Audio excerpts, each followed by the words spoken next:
Hey, this is Bex. I am joined by the author, Matt Haig. Hello. Hi, Bex. Nice to be here. Thank you so much for coming back to the studio. No, I had to. It's always great fun. Now, I've got to say, I love your brand new book. Thank you. So much. The Truth Pixie is out. I'm holding it right now. Listeners can't see it. You are indeed holding it, though. It's nice to see you holding it. Holding it at you. Yes, exactly. Tell us a little bit about the Truth Pixie, because she's a character from a previous book. She is a character from a previous book, though she's a character from my Christmas books. The first one being A Boy Called Christmas. But this is a totally sort of standalone book, and it is just her story. I wanted, because she was always my favourite character to write.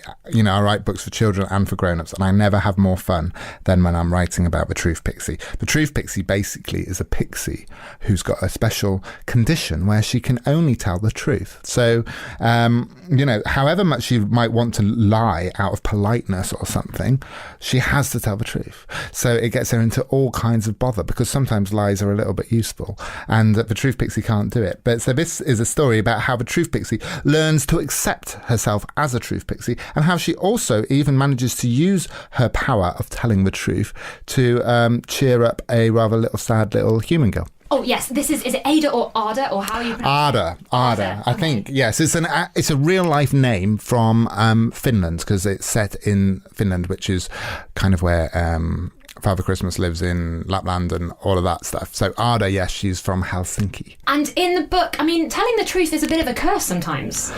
It is a massive curse. It's a massive curse, for instance, when a troll asks her what she thinks of him, because then she has to say what she thinks of him, and he's a big stinky troll. So she actually tells the truth about him, and how he's not a very nice person, or not a nice troll person, because he stomps around and creates earthquakes and stuff. And also, like, if someone asks her, how is she doing? What's her day like? How are you, Truth Pixie? She has to say how terrible she feels, or if she's having a bad, and she'll stand there for about 20 minutes telling the truth, because that's what she's got to do.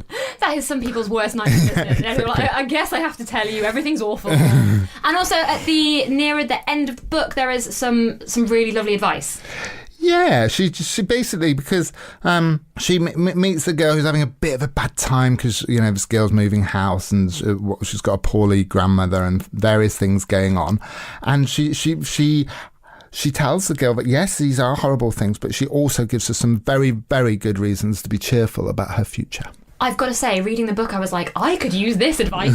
You must have a lot of grown-ups and adults who are going to read it being like, yes, please. Yeah, well, I hope so. I mean, like all books, I mean, I know, like, when you have a book published, they have to decide whether it's a children's book or a grown-up's book, and obviously this is a children's book. But I think when you write your best books, you're kind of writing it for yourself. And I'm like 43 years old, so I'm a rather old child, but I'm still a child.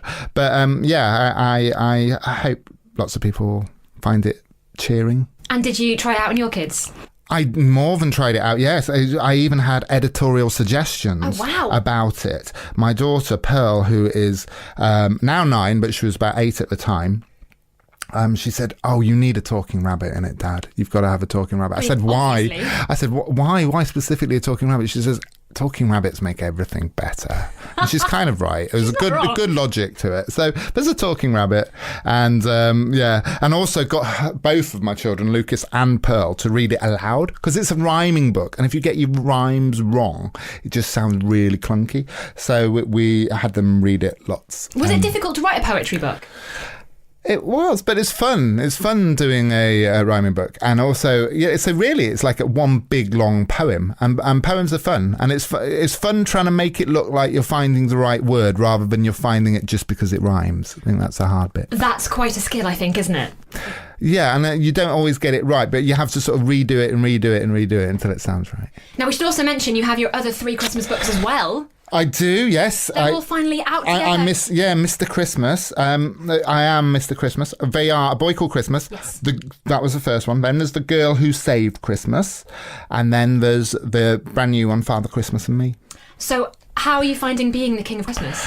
It's very nice. I mean, often the weird thing is when you write a book, you're not necessarily writing it at the time it's set. So I wrote some of these books in like January and March, but it's quite nice on a grey day to be transported back to December the 25th. And in Father Christmas and Me, it's all about the Easter Bunny kind of like battling Easter out. Bunny. There's the Easter Bunny. We've got lots of elves. We've got the human girl, Amelia, a different girl, not Ada, Amelia, who is living with Father Christmas and the elves, and she's having to start elf school as well. So lots of fun things happen to her, realising that actually elf school is very different to human school. Did you get a lot of input from your kids for that one as well? Basically what I'm saying is kids giving you the ideas, you just write them down. Yeah, well, definitely. I mean, of all of these books, all of those Christmas books, were because a few years ago, my son Lucas asked me a question, and the question was, what was Father Christmas like as a boy? And that was the first book, A Boy Called Christmas. So it all came from one little question that my son asked me when he was 7.